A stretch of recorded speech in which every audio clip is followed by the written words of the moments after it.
Hello दोस्तों, हमारे YouTube channel excellent exam में मैं विवेक आपका फिर से स्वागत करता हूं। दोस्तों आज हम लेकर आ चुके हैं कक्षा 12 हिंदी और सामान्य हिंदी में 5 सबसे महत्वपूर्ण निबंध जो कि आपको बोर्ड एग्जाम में 9 अंक में क्वेश्चन दोस्तों ये पूछा जाता है। तो दोस्तों आज का वीडियो आप सभी के लिए बहुत ही महत्वपूर्ण होने वाला है। इसमें हम आपको पूरे डिटेल में बताएंगे कि ये 5 निबंध कौन कौन से और निबंध हम कैसे लिखें ताकि हमें 9 में 9 पूरा अंक यहां पर मिल जाए। तो दोस्तों वीडियो आप लोग अंत तक देखिएगा, आपको सब कुछ क्लियर यहां पर हो जाएगा और आप निबंध आसानी से लिख सकते हैं। ठीक है, तो दोस्तों क्लास शुरू करने से पहले जितने स्टूडेंट इस क्लास को देख रहे हैं इस क्लास को आप लोग लाइक कर दीजिएगा, अपने दोस्तों में आप लोग फटाफट शेयर कर दीजिएगा। जितने भी प्यारे स्टूडेंट सभी लोग अपने स्कूल कॉलेज जहां तक हो सके तहां तक इस वीडियो को शेयर कर दीजिए।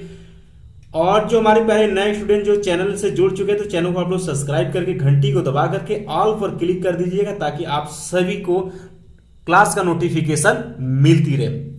साथ में दोस्तों आपको बताते चले कि अगर आप न्यू बैच से जुड़ना चाहते हैं तो दोस्तों इसका ग्रुप जो है आपको डिस्क्रिप्शन बॉक्स में मिल जाएगा, वहां पर आप लोग फटाफट व्हाट्सएप ग्रुप से जुड़ जाइएगा।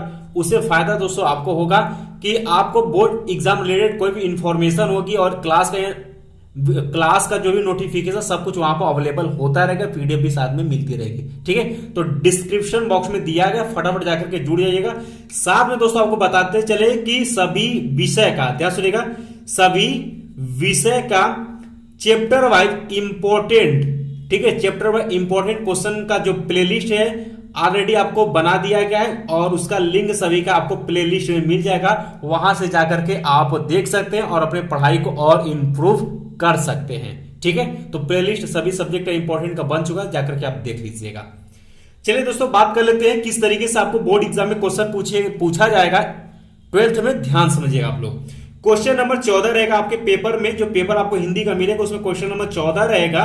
उसमें आपसे पूछेगा इसी तरीके से कि निम्नलिखित विषयों में से किसी एक पर अपनी भाषा शैली में निबंध लिखिए, और ये दोस्तों आपका 9 अंक का रहेगा। और दोस्तों टोटल 5 आपको दिया रहेगा। ठीक है, 5 आपको निबंध दिया है, उसमें से किसी एक को आपको करना पड़ेगा। ठीक है, तो आज हम जानेंगे वो 5 सबसे वेरी इंपॉर्टेंट निबंध जो कि आपको बोर्ड एग्जाम में हर बार पूछा जाता है और इस बार भी पूछा जाएगा। ठीक है, चलिए शुरू करते हैं। पहला टॉपिक आपका ये है। अभी दोस्तों हम आपको इंपॉर्टेंट पहले निबंध बता देते हैं, उसके बाद निबंध कैसे लिखते हैं कुछ पॉइंट हम आपको समझाएंगे। बाकी दोस्तों निबंध कैसे लिखे ट्रिक से ताकि हमें पूरा का पूरा नंबर मिले, उसके लिए दोस्तों नेक्स्ट वीडियो हम लेकर के आएंगे, उसमें पूरा डिटेल में आपको बताएंगे और उसी तरीके से आपको बोर्ड एग्जाम 2023 में लिख करके आनी है। ठीक है, उसी तरीके से आपको करना है। चलिए शुरू करते हैं। पहला है आपका कि भ्रष्टाचार समस्या और समाधान। पहला ये बहुत इंपॉर्टेंट, कई बार रिपीट किया हुआ है और लगभग इसमें से कई ऐसे हैं निबंध जो कि आपके 2022 में सभी जो है पूछे गए निबंध है। ठीक है, 2022 में सभी आए हुए हैं। चलिए, और उसके पहले भी कई बार रिपीटेड किए गए। सेकेंड है आपका कि वन संपदा और उसकी उपयोगिता या वृक्षारोपण। इस तरीके से भी पूछ सकता है कि वन संपदा और उसकी उपयोगिता पर आपको टिप्पणी लिखना है, या फिर आपसे पूछ सकता है वृक्षारोपण का महत्व क्या है, इस पर आप टिप्पणी लिखिए। ये दोस्तों आपका दूसरा इंपॉर्टेंट हो गया निबंध। तीसरा दोस्तों आपका हो गया कि दहेज प्रथा अतीत और वर्तमान। दहेज प्रथा क्या है, अतीत में इसका क्या रोल था और वर्तमान में इसका क्या स्थिति, इसके बारे में आपको यहां पर निबंध लिखना है और ये भी आपका इंपॉर्टेंट है। चौथा दोस्तों आपका है भारत में आतंकवाद कारण और निवारण। ये दोस्तों आपका वेरी इंपॉर्टेंट है और कभी कभी दोस्तों ये कभी कभी भारत न देकर सिर्फ आतंकवाद देता है, आतंकवाद कारण एवं निवारण। तो ये वेरी इंपॉर्टेंट है, इसको आपको अच्छे से देख लेना है। इसके बाद दोस्तों अगला है आपका 5वां है कि देश में बेरोजगारी की समस्या। ये भी आपका इंपॉर्टेंट है, इसे भी आप अच्छे से कर लीजिएगा। ठीक है, और दोस्तों एक इसमें हमने एक्स्ट्रा जोड़ दिया है 6ठा। ठीक है, जनसंख्या नियंत्रण में परिवार नियोजन का महत्व। ये भी आपका नए में वेरी वेरी वेरी इंपॉर्टेंट, ये भी पूछा गया क्वेश्चन, तो ये भी आपका इंपॉर्टेंट है। 7वें में अगर आप बात करें तो आप पर्यावरण पर भी आप याद कर लीजिएगा, देख लीजिएगा, याद तो रटना तो नहीं है। यहां पर पर्यावरण कारण और निवारण, ठीक है, ये भी आप लोग देख लीजिएगा, ये भी आपका इंपॉर्टेंट है। तो दोस्तों यहाँ पर टोटल हमने जो इंपॉर्टेंट निबंध थे वो हम आपको बता दिए। अब आपको हम बताते हैं कि निबंध में क्या लिखना है, कैसे कैसे लिखना है। कुछ हेडिंग जो है, कोई भी निबंध लिखेंगे वो हेडिंग आपको लिखना ही पड़ेगा। जैसे में दोस्तों अगर हम बात करें, मान लेते हैं चौथा अगर आप लिख रहे हैं भारत में आतंकवाद, ठीक है, कारण और निवारण। तो दोस्तों कोई भी, ध्यान सुनिएगा, कोई भी निबंध लिखने के लिए सबसे महत्वपूर्ण पहला आप हेडिंग डालेंगे प्रस्तावना, ठीक है, पहला हेडिंग दोस्तों आप डालेंगे प्रस्तावना। प्रस्तावना क्या होता है, ध्यान सुनिएगा।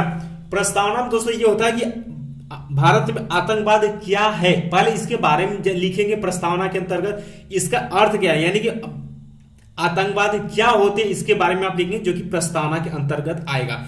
दोस्तों कोई भी, ध्यान सुनिएगा, कोई भी आप निबंध लिखेंगे सबसे पहला हेडिंग ही आपका प्रस्तावना होगा।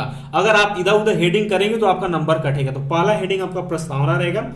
इसके बाद दोस्तों आप इसमें हेडिंग और बना सकते हैं, जैसे कि इसमें पूछा आतंकवाद, तो आतंकवाद का अर्थ, ठीक है, ये हो गया। फिर आतंकवाद का आप अर्थ हेडिंग डाल करके लिख सकते हैं कि आतंकवाद होता क्या है उसके बारे में। फिर आतंकवाद में एक बनाना चाहते हैं तो तीसरा हेडिंग आप बना सकते हैं कि आतंकवाद एक विश्वव्यापी समस्या, आतंकवाद एक विश्वव्यापी समस्या। क्या समझे, यानी दोस्तों ये आतंकवाद भारत में ही नहीं पूरे विश्व में फैला हुआ और पूरा विश्व जो है आतंकवाद की समस्या से जूझ रहा है, इसके बारे में आप हेडिंग डालकर ये लिख सकते हैं, ठीक है। इसके बाद दोस्तों अगर लिखना चाहते हैं चौथा पॉइंट बना सकते हैं कि भारत में आतंकवाद का जिम्मेदार कौन, यानी भारत में आतंकवाद, ठीक है, या फिर आप हेडिंग लिख सकते हैं कि भारत में आतंकवाद, उसके बारे में, कैसे आतंकवाद भारत में पैदा होते हैं, कैसे होते हैं, उनके बारे में लिख सकते हैं। पांचवा अगर बनाना चाहते हैं हेडिंग तो कि आतंकवाद का जिम्मेदार कौन, ये भी मस्त आपका हेडिंग माना जाएगा, जिम्मेदार कौन, ठीक है, तो ये भी आपका इंपॉर्टेंट रहेगा। इसके बाद दोस्तों आतंकवाद के विविध रूप, यानी दोस्तों आतंकवाद ऐसा नहीं है कि आपका सिर्फ गोली बारूद वाले ही हैं, कई तरीके के आतंकवाद होते हैं, उनका रूप भी आप लिख सकते हैं। उसके बाद दोस्तों यहां पर कारण क्या है लिख सकते हैं, सातवां हेडिंग की आतंकवाद का कारण, और लास्ट में आप लिखेंगे आतंकवाद का निवारण, ठीक है। इतना हेडिंग आप यहां पर कर देंगे, आपका बहुत ही शानदार नंबर आ जाएगा। लेकिन दोस्तों दो हेडिंग निबंध में ऐसा होता है जो कि आपको लिखना ही लिखना होता है। अगर आपको 9 में 9 पूरा चाहिए तो पहला हेडिंग आप डालेंगे पहला प्रस्तावना। इतना हेडिंग जो बताएं ये डालने के बाद जो ये एकदम लास्ट वाला जो हेडिंग डाला जाता है लास्ट में, वह डाला जाता है उपसंहार, ठीक है। क्या डाला जाता है, उपसंहार, ये सबसे लास्ट। इसका अर्थ होता है दोस्तों निष्कर्ष, यानी जो आपने, ठीक है, जो आपने निबंध लिखा उसका क्या निष्कर्ष निकल करके आई है उसके बारे में लिखना होता है। तो ये दो हेडिंग, पहला आपका प्रस्तावना और लास्ट वाला आपका उपसंहार, ये दो हेडिंग सब में कॉमन रहेगा। कान खोल के आप सभी छात्र जो है सुन लीजिए, ये हेडिंग दोनों आपको लिखना ही लिखना होगा। अगर ये हेडिंग आप लिखते हैं तो आपको पक्का नंबर श्योर है कि बहुत ही अच्छा नंबर मिला जाए, क्योंकि पहला ही एग्जामिनर जो होता है पहले प्रस्तावना देखता है हेडिंग का, कि हेडिंग में पहला प्रस्तावना है, निष्कर्ष यानी उपसंहार पड़ा हुआ है कि नहीं। बाकी और हेडिंग आप डालेंगे, अगर ये नहीं डालते तो आपका कुछ नंबर काट लिया जाएगा। ऐसा नहीं कि पूरा नंबर काटा जाए, कुछ नंबर काट लिया जाएगा। लेकिन अगर ये सब हेडिंग डाल करके लिखते हैं तो 9 में, अगर राइटिंग बहुत ही अच्छी सुंदर रहती है तो 9 में 9 मिल जाएगा, या फिर 8.5 नंबर या 8 नंबर, इस तरीके से आपको नंबर मिल जाता है निबंध में, ठीक है। तो दोस्तों नेक्स्ट वीडियो में पूरा विस्तार से बताएंगे, ध्यान सुनिएगा, नेक्स्ट वीडियो में पूरा विस्तार से बताएंगे कि निबंध आपको कैसे लिखना है और कितने पेज में लिखना है, ठीक है, कितने पेज में लिखना होता है। तो नेक्स्ट वीडियो इसी पर रहेगा। तो आज का दोस्तों सेशन यही में समाप्त करते हैं। बाकी आपको पता चल चुका है कि कौन सा यहाँ पर निबंध इंपॉर्टेंट है। बाकी दोस्तों अंग्रेजी में भी आपका एसे का भी इंपॉर्टेंट हम लेकर के आएंगे निबंध, उसमें भी बता देंगे, इसका हिंदी का एप्लीकेशन बता देंगे, साथ में हम उसमें आपको बताते चलेंगे, उतना आपको तैयार करते हुए बढ़ना है, ठीक है। तो चलते चलते क्लास को, अभी तक जितने भी प्यारे स्टूडेंट क्लास को लाइक नहीं किए लाइक कर दीजिएगा। सभी स्टूडेंट मिल करके आप सभी इस क्लास को शेयर कर दीजिएगा अपने दोस्तों में, ग्रुप में, स्कूल में, जहां तक हो सके शेयर कर दीजिएगा। और जो हमारे प्यारे नए स्टूडेंट चैनल से जुड़ चुके तो चैनल को आप फटाफट करके सब्सक्राइब कर लीजिएगा, घंटी को दबा करके ऑल पर क्लिक कर लीजिएगा। और दोस्तों डिस्क्रिप्शन बॉक्स में व्हाट्सएप ग्रुप का लिंक दिया गया, फटाफट जाकर ग्रुप से जुड़ जाइएगा। टेलीग्राम, इंस्टाग्राम जो भी है सबसे आप जुड़ना चाहते हैं तो जुड़ सकते हैं, सब आपको मिल जाएगा डिस्क्रिप्शन बॉक्स में। सभी सब्जेक्ट का इंपॉर्टेंट का चैप्टर वाइज प्लेलिस्ट ऑलरेडी बन चुका है, तो आप डिस्क्रिप्शन बॉक्स में जाएंगे वो भी आप आसानी से पा सकते हैं। तो मिलते हैं दोस्तों नेक्स्ट क्लास में, तब तक के लिए जय हिंद जय भारत।